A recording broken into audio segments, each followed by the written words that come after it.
감자주임들이 모여 책 속에서 세상을 읽고 대화를 요리합니다. 돌봄과 작업, 나를 잃지 않고 엄마가 되려는 여자들. 출판사 돌고래에서 나온 이 책은 정석영, 서유미 외 9명이 쓴 에세이로 아이를 돌보는 일과 내 것을 만드는 일 사이에서 시도하고 실패하고 성장하는 여자들의 이야기를 담고 있습니다. 돌봄과 작업을 읽었는데요. 좋았던 부분 혹시 먼저 소개하고 싶은 부분이 계실까요? 저는 좀 좋아하는 문장들을 다 여기 포스트잇 써가지고 저기 붙여놨는데 보여주세요. 저기에다 와, 너무 예쁘다. 근데 역시. 가장 많은 포스트잇이 붙였던 부분이 홍한별 남편인데요. 이거 진짜 네. 읽으면서 약간 진짜 눈물 고일 정도로 그 아픔이 느껴졌는데 이거 맞아. 예쁘네. 아기의 삶에서 가장 서글펐을 사흘 동안 내가 곁에 없었다는 것에 대해 아기는 어떤 배신감을 느꼈을까? 아기가 나를 참지 않는 것에 대해 나는 어떤 배신감을 느꼈을까? 아이의 성취는 내가 축하할 일이고 아이의 실패는 내가 위로할 일일 뿐이다라고 이렇게 얘기하는데 아이와 내가 분리될 수 있을까에 대해서 저는 계속해서 고민하면서 읽었거든요. 아이와 내가 독립되어서 분리되지 않으면 난 작업을 할 수 없고 아이 또한 그렇게 분리되지 않았을 때 어떤 독립된 생명체의 개체로 살아갈 수 없을 것이다 라는 내용을 보고 아 그럼 과연 나도 이 사람처럼 아이와 내가 분리될 수 있다고 결단할 수 있을까? 아이에 대한 사랑을 결국 희생적이라고 표현하잖아요. 그리고 저도 그 희생을 고칠 수 없을 거다. 그리고 아이가 나와 한 몸이었던 상태에서 내 아이가 나왔는데 과연 그게 몸이 뚝 분리된 것처럼 내 마음도 그렇게 분리될 수 있을까? 이렇게 고민하면서 좀 이 단편을 좀 읽었던 것 같고 동시에 주인님이랑도 너무 궁금했어요. 아이와 분리될 수 있는지 그리고 분리될 수 있다면 또 어떤 부분에서 좀 가감하게 이 아이를 좀 양육하고 싶은지 되게 와닿았던 게 베이비시터랑 놀다가 자연스럽게 도망치는 그 장면을 보면서 또 울컥했는데 둘째 언니가 이제 혼자 놀고 있길래 지안이가 잘 놀구나 이러고 잠깐 화장실 갔다 왔는데 애가 그냥 그 자리에 가만히 앉아서 소리도 안 내고 울고 있더래요. 그러니까 갑자기 부모가 자기 눈앞에서 사라지는 게 얘한테 엄청난 상실감인 거죠. 갑자기 뭔가 엄마가 사라지거나 아빠가 사라졌을 때 애가 겪는 그게 되게 클 것 같다 막 이런 얘기를 했어서 또 똑같이 배 아파서 낳은 자식이지만 그 사람의 성향이나 아니면 뭔가 삶의 패턴이나 거기에 따라 완전 다를 수 있다는 걸 좀 느껴서 내가 낳았을 때 어떤지는 사실 낳기 전에 알 수 없는 것 같다는 생각이 지금 드는 것 같아요. 처음에 홍한별이 번역가잖아요. 그 직업에 좋아 보이는 장면 있잖아요. 집에서 시간을 보내고 쓴다든지 이런 것만 좀 알려지는 부작용처럼 뭔가 이 사람이 지금 투잡을 하고 있다고 저는 생각했거든요. 번역이랑 육아노동을 같이. 근데 이게 일상처럼 여겨지니까 육아노동이 힘들잖아요. 혼란스럽고 주 양육자가 돼서 짠하게 된 것 같고 이렇게 집에서 엄마가 애를 보는 게 좋다 나쁘다 판단을 하려는 게 아니라 반대로 저 같아도 남편이 집에 있으면 남편한테 도움을 부탁을 할 것 같고 아무튼 그래서 이 사람이 더 혼란스러웠을 것 같다는 생각을 했고 저는 이거를 보면서 무슨 생각을 했냐면 모성이 아름답다고 생각을 하잖아요. 근데 이게 계산 없이 희생하고 좀 착취를 감내하는 그런 거에서 아름답다고 여겨지는 것 같거든요. 여자가 아이를 낳았을 때 어떤 것까지 희생해야 되는지 공교육이나 미디어에서 조명하고 있지 않고 막 새끼 다람쥐를 막 봐도 돌봄이나 먹이를 주고 싶다는 욕구가 올라오는 그거는 아이를 낳아보지 않으면 모를 것이고 아이를 낳았다고 해도 흔한 감정은 저는 아닐 거라고 생각하거든요.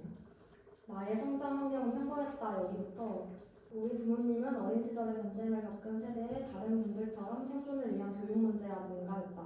자식들의 교육을 위해서라면 많은 것을 감수할 준비가 되어 있었다. 나는 조금 더 나은 성적을 위해서 설거지, 청소기, 돌리기, 빨래 돌기 같은 크고 작은 집안일들을 면제받았다. 이렇게 나오잖아요. 근데 저희 세대 청년들이 뭔가 부모 세대부터 좀 금전적으로 아낌없이 받기 시작한 얼마 안 된 세대일 거고 부모들이 근로소득으로 좀 자수성가를 한 마지막 세대라고 생각을 하거든요. 더더욱이나 지금 출생률을 논하면 페미니즘 담론이 좀 양지로 드러나면서 양육자가 아낌없이 희생을 해야 된다는 개념이 좀 생소하고 이렇게 모성에 대한 게 신격화가 될수록 출산하는 거에 대한 반감과 두려움이 더 있을 것 같아서 이렇기 때문에 출산을 하지 말아야 된다가 아니라 이런 와중에 출산 선택한 사람들이 각오를 단단히 한 사람들일 거니까 출산을 좀 장려하고 싶으면 여성끼리 좀 지식을 나누고 연대를 해야 되지 않나. 그래야 출산 후에 이제 당황스럽고 외로움이 좀 덜할 것 같다는 생각을 했고, 이 책 전체적으로 보면 고학력자가 많잖아요. 연구자 많고 박사 많고 이러는데 이제 예전하고 다르게 그 엄마가 되는 현모양처로 바로 넘어가는 게 아니라 좀 모범생으로 자란 여성이면은 좀 완벽주의가 동반이 된다는 생각을 해서 이런 완벽주의가 육아에도 적용이 되는 경우가 있을 것 같고, 그러니까 내 몸에서 나가는 순간 타임인데 이게 내 힘으로 만들어낸다는 결과물이라는 관념이 있고, 그리고 이거를 내가 시시각각 노력을 기울이는 정도나 방법에 따라서 이 결과물의 완성도가 좀 좌우된다는 생각을 떨쳐내야만 하는 것 같아요. 그래야 집착하지 않게 되는 것 같고, 어쨌든 이 주제가 마음에 드는 이유가 이 저자가 한 명의 좀 인간으로서 양육을 할 때 좀 완벽주의를 내려놓는 식으로 성장했다는 게 좀 마음에 들었어요. 아이의 내어 있잖아요. 진짜 할 말 더 많았는데 줄였어요. 아이를 낳았을 때 어떤 식으로 양육해야겠다는 생각이 있으신지? 저는 사실 별 생각 없거든요. 뭔가 아이를 가지고 좀 낳기로 한 순간부터 저는 어느 정도 희생의 삶도 같이 결단할 것 같거든요.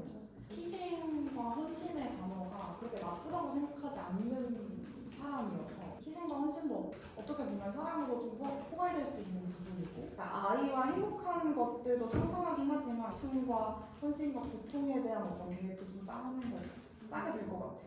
저는 짱마이웨이라는 드라마 있었는데 거기서 설희라는 캐릭터가 자기는 꿈이 엄마라고 왜 꿈이 엄마면 안 돼? 라는 그런 말을 하는데 저희 엄마가 완전 전업주부였고 저는 엄마가 항상 있는 집이 너무 좋았거든요. 분리도 필요하고 헌신도 필요하니까 그 기간을 스스로 정하는 게 초등학교였거든요. 자녀가 초등학교 다닐 때까지 전업을 하다가 이제 중학교에 들어가고 나면 그때부터 일을 시작하겠다는 어쩌면 너무 이상적인 그냥 계획을 세웠었어요. 저도 막 그런 플랜을 짜본 적은 없는데 결혼까지는 선택을 했지만 자녀에 대한 거는 여전히 약간 반반이거든요. 여기서 모든 화자의 처럼처럼 나를 잃는 게 두려운 게 사실 커요. 저는 막 아팠던 적도 있고 이러니까 내가 단순히 체력을 키우고 시간을 잘 분배한다고 될 개념이 아니라는 걸 너무 잘 아는 거죠. 나에게 뭔가 새로운 게 하나 들어오는 거잖아요. 심지어 생명체야. 미쳐버려. 그래서 내가 그걸 나를 일제하고 감당할 수 있을까에 대한 고민이 사실 저는 우선되어 있어서 낳은 후의 삶은 사실상 생각해 본 적이 없는 것 같아요. 만족스러운 답변들. 정말 오 진짜 이런 거 처음이라 떨립니다.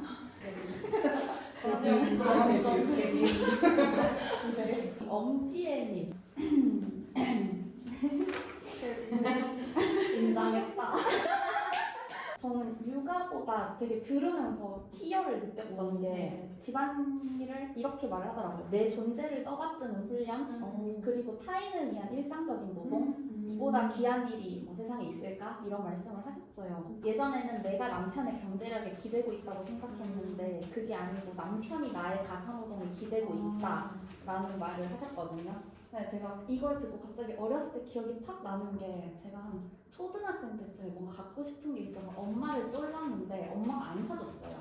그래서 아빠를 쫄랐어요. 그래서 아빠가 안 된대요. 엄마가 안 된다고 했으니까 안 된대요. 아빠 돈인데 왜 안 되냐 제가 이렇게 말했거든요. 근데 아빠는 엄마가 없으면 이 돈을 절대 벌어올 수 없다라고 말해줘서 우와, 너무 되게 나쁘다. 그냥 제가 혼자 살아온 세월과 타인을 항상 배려하면서 살아가는 지금 내 생활이 꽤나 귀한 가치 있는 시간이구나 라는 생각이 들어서 너무 좋았고, 남편이든 아이든 그냥 함께 사는 것에 대한 얘기를 많이 하셨고, 타인에 대한 배려가 있어야 한다. 매일매일 해야 하는 일이니까 존재를 떠받드는 훈련을 한 사람은 결코 거만할 수 없다라고 또 하시더라고요. 그런 면에서 저는 좀 배우자를 볼 때도 스스로를 돌볼 수 있고 집안일도 잘하고 일단 스스로를 잘 돌보는 사람이 먼저 되어야 좋은 부모가 될 수 있지 않을까 생각을 해서 제가 드리고 싶었던 질문은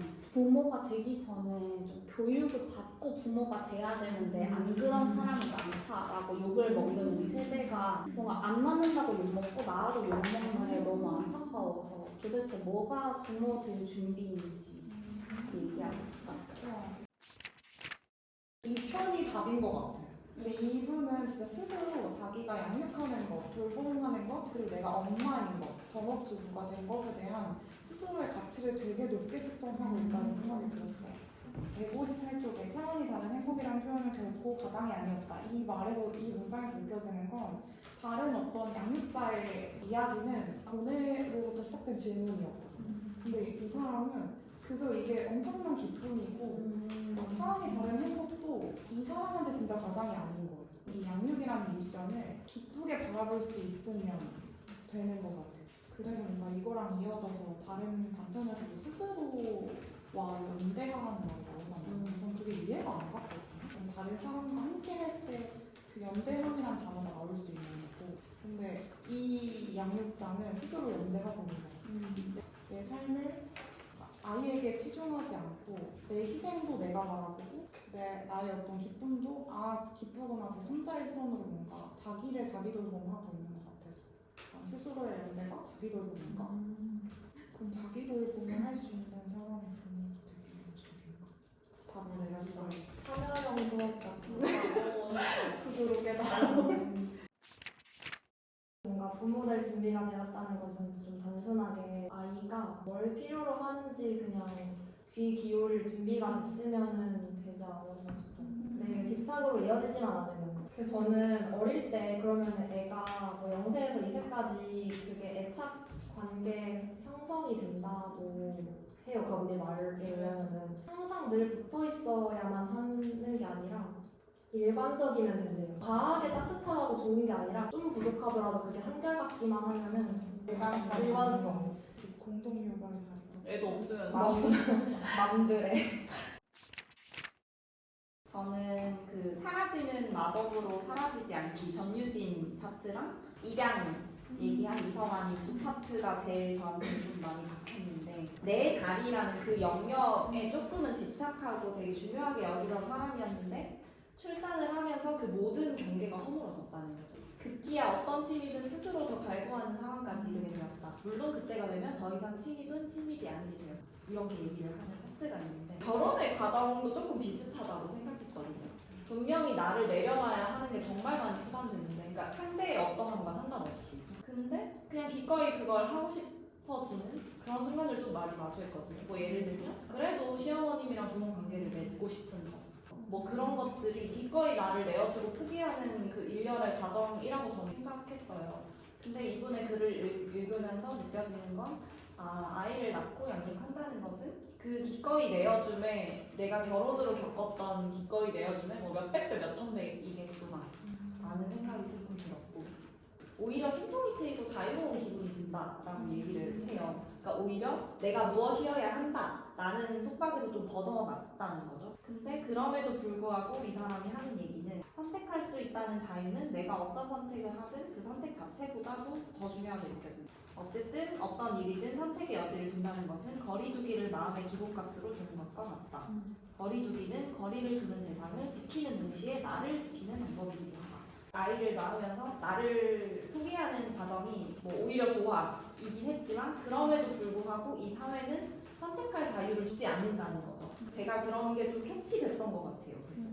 결국에는 그런 양가적인 감정과 육아라는 자체를 사회에서 좀 더 포용적으로 봐줬으면 좋겠다. 뭐 좀 이런 식으로 마무리를 짓긴 했는데 처음 읽었을 때는 되게 멋지다. 나도 뭔가 출산을 하면 저런 경험을 하고 싶다라고 생각했는데 두 번째 읽을 때는 되게 애잔하게 느껴지는 거예요. 본인도 그렇게 얘기해요. 내가 이게 정신승리일 수도 있다. 이런 식으로 이야기를 하는데 그런 과정을 통해서 수용을 하신 거잖아요.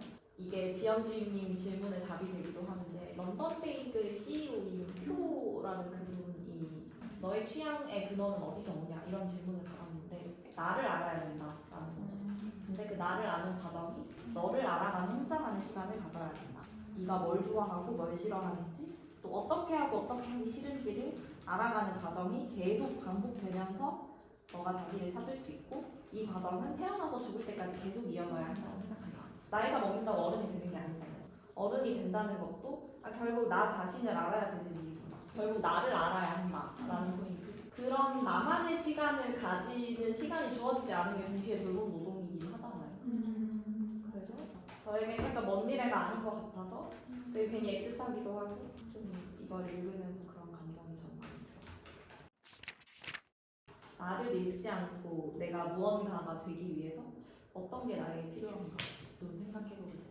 저는 그거 듣다가 생각이 나는데 페르소나처럼 아이와 있을 때 엄마인 저와 딸의 저와 이제 그 내가 진짜 좀 좋아하는 혼자인 모습의 나와 페르소나를 여러 개 만들어 놓고 그 안에서 좀 자유로움을 느낄 수 있지 않을까. 이거 완전 한 거 같아요. 저는 약간 이것에 완전 반대인데. 왜냐하면 저는 정말 여러 가면을 끼면서 살아가거든요. 인프제 그렇잖아요. 네. 그래서 저는 그것을 막 수용하지 못했어요. 그래도 내가 잠깐 사회생활 하려고 가면 낀 거였지 라는 어떤 인지 정도 있어요. 제가 하루의 끝에 제가 소실되지 않았구나를 좀 느끼고 자거든요. 그래서 저는 타인이 저를 바라보는 시선을 되게 중요하게 생각해요. 왜냐하면 제가 계속 가면을 끼기 때문에 타인은 나를 보지 않을까 싶어가지고. 근데 가면이 저 너무 궁금하고 진짜 가면이 있진 않아요 지금. 근데 그러면은 부장님한테 다르고 대리님한테 다른 그런 느낌인 거예요? 아니면 회사의 자, 집의 자 그렇게 다르고? 그렇죠. 뭔가 근데 하나를 구분할 수 없는 것 같아요. 주인님들과도 처음에 주인님들을 만났을 때 어느 정도 저는 가면 쓰고 있었죠. 근데 저 이것도 제 진짜라고 생각하지 않거든요. 진짜 너 누구야? 추리소설 같아. 나를 찾아줘. 근데 사실 이게 진짜일 수 있는데 잘 맞아. 그게 나. 응. 인게 어쩌면 자기 수용의 과정이지. 주인님도 같은 인프제잖아요. 맞아요. 근데 저 주인님 얘기를 들으면서 지금 진짜 생각이 많아진 게 진짜 많으니까. 나 누구야? 나 닮았어. 너 누구야? 약간 이런 느낌이긴 해요 지금. 정답. 그러니까 저는 성인이 되고 되게 성격이 좀 많이 바뀐 케이스인데 고등학교 시절 그리고 20대 초반에 생각해보면 친구들한테 그런 얘기를 들었어요. 너는 얘한테 다르고 쟤한테 다르고 얘한테 다르다. 근데 나는 그래요? 뭔가 의도적으로 다르게 한 적이 없었거든요. 그냥 얘는 이런 걸 좋아하니까 이렇게 배려. 나는 배려라고 했던 것이 어. 그 친구들 사이에서는 유성이는 왜 이때 다르고 저때 달라가 되는 거를 제가 고등학교 때 겪은 거죠. 전 전혀 인지 못하던 시절이었어요. 내가 다르다. 나는 너한테 맞춰줬을 뿐인데 약간 이런 거. 최대한 그러지 않으려고 애쓰는 것 같아요. 누구나 사회적 가면을 쓰긴 하잖아요. 근데 이제 인프제는 그게 조금 더 발달된. 근데 저는 약간 그게 구체적이에요. 시작점 좀 다른 게 전 다른 사람이 다르다고 얘기하지 않는데 저는 혼자 스스로 달라야지 이렇게 야지? 하는 거죠. 아, 제가 진짜 가면을 선택하신 것 스스로 같아요. 썼어요. 저는. 저 사실 이 가면 얘기 너무 재밌어서 이거 끝나고 다시 해주시면 안 돼요?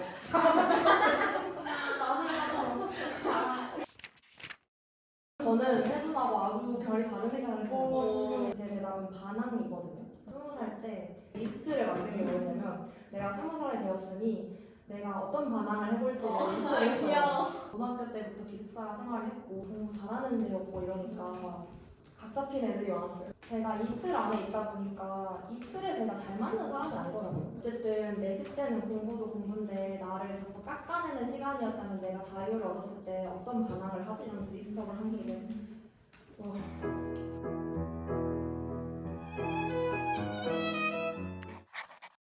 어쨌든 저는 반항이라고 생각을 했고요. 근데 그래서 저는 그 가면이 너무 궁금한 거예요. 왜냐면 저는 가면이 필요하다는 건 아는데 제가 그걸 못하거든요. 그래서 사회생활을 할 때 만약에 가면이 필요해요. 저는 근데 그걸 못하니까 지인들은 제 사회생활 한 거를 봐서 아시겠지만 저는 그냥 말을 안 해버려요. 이거를 제가 뭔가 그냥 말을 안 해버려요. 저 지금 수빈은 입을 닫아. 전 남편이 인팁이잖아요. 아, 네. 인팁이랑 인프제가 특히 연인 관계로 잘 맞는 이유가 인팁은 타인을 수용하는 게 되게 높고 아. 근데 타인한테 또 관심이 크게 있진 않대요. 그럴 수 있지. 근데 알바도 가만히 안 읽어. 그러니까 그런 느낌이고 근데 인프제는 나를 수용해주는 사람을 되게 의지하고 타인에 맞게 가면을 잘 갈기 때문에 인프제는 이 사람한테 에너지를 받으면서 이 사람을 침범하진 않는 거죠. 그래서 연인 관계일 때 좀 그런 게 맞다는 거예요. 그나마 사회화된 인팁이라고 생각하는데 주인님도 그렇고 제 남편도 그렇고 그럼에도 불구하고 그냥 안 되잖아요. 할 필요성도 못 느끼고 그쵸, 그쵸. 못하던데. 그쵸. 꼭 다시 선택이잖아요. 저도 어쨌든 남들과 같이 잘 지내기 위해서 대리님 하는 것도 어쨌든 제 선택이기 때문에 그러고 나서 제가 이분까지 하든 대리님 하든 혼나는 건 똑같을 것 같거든요. 일 못하는 걸로 혼날 거니까. 네, 그래서 뭐 네, 가면에 대한 어떤 의식할 필요는 없다 얘기를 하려고 사실. 그럼 이제 슬 헐. 꼭 말하고 가고 싶다라는 그런 포인트들이 나온다. 아까 답하지 못했던 질문들에 대한 답변. 저는 그냥 어쨌든 다 여성들이 쓰는 이야기잖아요. 돌봄에 대한 게 사실 여성의 되물림이기도 하기 때문에 나의 엄마가 돌봄을 끝낸 시기에 내가 또 다른 돌봄을 시작하게 만들어서 미안했다 이런 글도 있었는데 그런 뭔가 여성들의 서사가 사실 저는 되게 전반적으로 되게 좋았고 여자들의 이야기가 보편적인 것이 되었으면 좋겠다 글이 있었던 것 같아요. 여자뱀의 감각에서는 사랑과 연대가 훨씬 더 중요한 요소이다. 그리고 페미니스트가 나 페미니스트야 라는 내 존재의 수식어가 아니라 내가 하는 행위의 수식어가 되어야 한다. 그래서 그런 포인트들이 정말 너무 좋았어요. 단순히 돌봄에서 좀 확장되게 생각할 수 있었고 그리고 동시에 뭔가 여성들이 글을 서술하면서 끊임없이 자기의 발언이 일반화가 될까봐 두려워하는 게 또 느껴졌거든요. 나는 그랬다. 맞아요. 그리고 아무도 알려주지 않았다. 근데 난 그 이유를 알 것 같다. 이런 식으로 하는 게 되게 사랑스러우면서도 좀 애잔했어요. 여성은 이 말이 너무 좋았어요. 요 여성들은 다 책임감에 대해서 되게 아프게 얘기하고 있지 않은 것 같아요. 다 책임 의식, 어떤 나의 의지라고 설명하거든요. 양육에 대해서. 근데 결국엔 다 사실 싸그리 잡아보면 다 희생이고 헌신인 것 같은데 그거에 대해 각자의 다 다른 언어로 확신을 얘기하고 있는 것 같고 또 하나 막 캐치했던 건 남자랑 이성관계에서의 여성 노동이랑 아이랑 돌봄 양육의 관계에서의 여성 노동의 차이가 너무 확연하다. 꾸밈의 노동 이런 것과 다르게 아이 앞에서의 노동은 정말 그냥 타인을 배려하고 타인의 어떤 전 과정들을 다 수발할 수 있을 만큼의 노동이잖아요. 그 노동의 어떤 영역도 다르고 깊이도 다르고 그것을 통해서 얻을 수 있는 것도 다르고 타협이나 균형, 스스로 연대, 분리, 양가성 이런 단어를 가지고 양육에 대해 설명하잖아요.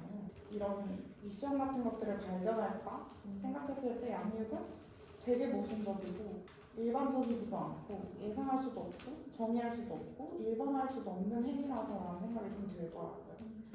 저는 정말 책을 1년에 한 번도 안 읽은 많은 세월을 산 사람으로서 제대로 읽은 책이 진짜 오랜만이거든요. 읽으면서 진짜 느낀 것 같아요. 이걸 쓴 분들과 그 주인님들과 이어지고 연대한다는 거를 처음 느낀 것 같아서 되게 기분이 좋았어요. 그러니까 보면 대부분 책 얘기에 저도 빠져 있었던 거 같잖아요. 그게 막 진짜 바빠서 빠진 것도 있었지만 20%는 진짜 할 말 없어서 빠진 게 많았을 거예요. 저 있어요. 매일 잠에서 깰 때마다 자신의 존재 가치를 증명해야 한다는 중압감에 시달리는 여자들에게 시달을 하는데 이 문장 자체도 마음에 들어서 마크를 해놨고 그런 여자들에게 하고 싶은 말은 자기가 아이를 낳고 나서야 모든 인간은 자신의 쓸모와 가치를 입증하지 않은 살 권리가 있다는 것을 알았다는 거잖아요. 그러니까 내가 아이를 낳고 보니 얘가 뭘 안 해도 밥만 먹어도 예쁜 걸 봤나 보다. 이런 식으로 이제 인간이 증명하려고 투쟁하지 않아도 가치가 있다는 걸 알았다는 의미에서 이제 다른 에피소드랑 다르게 아이를 낳으면서 자기 세상이 넓어진 거를 나타낸 것 같아서 자기 수용도 높아진 것 같고 제가 이 책을 선택한 게 이분이 소개하는 영상을 보고 선택한 거예요. 에디터 노트는 사실 언급도 못했는데 전 첫 시작도 너무 좋았거든요. 맞아요. 진짜 너무 심장을 꽁 하고 때려서 선택 잘했다 약간 이랬던 근데 마무리도 딱 이 에디터님이 해주셔서 좋습니다. 이제 이게 저의 저희 시작이니까 별점을 매겨보면 어떨까 싶은데 별점의 약간 공통된 기준? 완성도와 가독성이라고 생각했거든요. 제가 이거를 4점이라고 생각한 이유가 이게 여러 사람이 공동 저술을 하면 생각이 다양해서 그걸 읽는 재미도 있는데 일관성이 떨어진다고 생각했어요. 레벨이 달라요. 어떤 건 너무 전문적인 얘기하고 어떤 거는 아이가 울어서 어떻다 이런 얘기를 해요. 누군가의 추천을 할 때 이거 진짜 읽기 편해 라고 주려면 전반적으로 그래야 된다고 생각하는데 어떤 페이지 더 이해 못하고 그냥 넘긴 것도 있어요. 완성도와 결이 비슷할 수 있는데 책은 사실 전 제목이 가장 중요하다고 생각하는데 처음엔 정말 돌봄과 작업이었거든요. 근데 점점 갈수록 작업에 치중한 맞아요. 자기의 작업 표현이 돼요. 맞아, 멋지다. 저도 그래서 4점. 우와. 그래도 높네요. 각각의 에피소드는 너무 저한테 좋아요. 다만 이것을 취합할 때 몇 개 정도 빼도 되지 않나요? 저 완전 나름의 배치에 고민이 있었다고 생각해. 초반에 그글 쓰는 분들이라서 되게 소설처럼 가리잖아요. 그 마트로슈카 그 에피소드 되게 뭔가 완성도 높았잖아요. 마지막 마무리까지. 그 입양 에피소드로 끝난 게 저는 개인적으로 되게 좋았었어요. 근데 좀 그게 튄다라고 느꼈던 게 장애 아동에 대한 것도 있으면 좋겠다라는 생각을 했다가 이러면 약간 주제가 흔들리겠다라는 생각이 들었는데 입양 에피소드도 사실 조금 그랬던 것 같아요. 나머지 것들을 좀 잡아먹을 만큼 조금 튀는 주제? 너무 좋았지 해도 저는 3점이요. 제가 책을 많이 안 읽었기 때문에 이 정도면 3점인 것 같아요. 저는. 약간 한층씩